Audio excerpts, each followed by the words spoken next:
I think we deserve to know why a staffer is posting as President of the United States in the middle of the night. That's kind of weird. But even more insidious are the efforts to purge black people from elite institutions and government and replace them with, well, generally, to be honest, white dudes. Donald Trump is, to his bones, a racist. I don't want him in our country, I'll be honest with you. Somebody say, oh, that's not politically correct. I don't care. Donald Trump is proudly, publicly racist all the time. Seemingly every week, he goes on some disgusting tirade about, for instance, the black residents of Minneapolis. He spent a good chunk of his presidential campaign lying about Haitian migrants eating cats and dogs. This is who he is.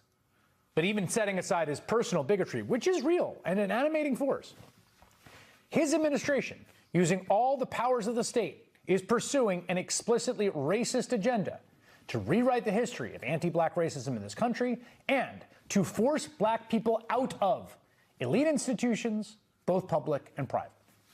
It is a whole-of-government approach, all the way back to the earliest days of this administration.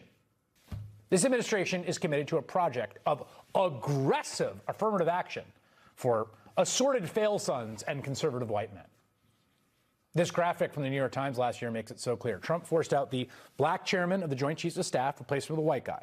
Trump forced out the first black librarian of Congress, replaced her with a white guy. Trump forced out first black woman to serve on the National Labor Relations Board, nominated two white guys. He forced out the first black chairman of the Federal Energy Regulatory Commission, replaced him with a white guy. He forced out the only black member of the National Transportation Safety Board, replaced him with a white guy. Trump is trying to fire Lisa Cook, the first black woman to serve on the Fed's Board of Governors, and those are just the people in government.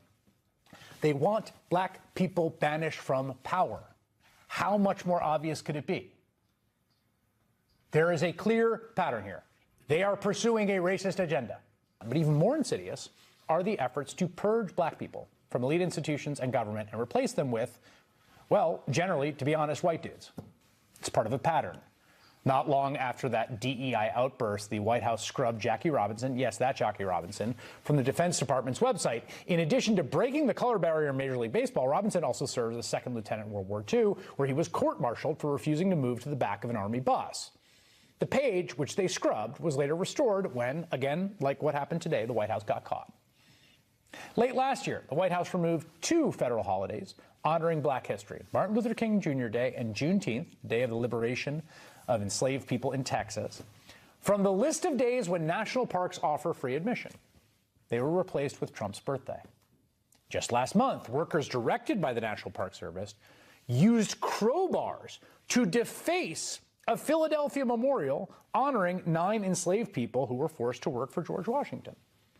This week, the National Park Service removed brochures at the Medgar Evers Monument in Mississippi, get this, in order to remove the descriptor racist from the KKK member who murdered the civil rights icon.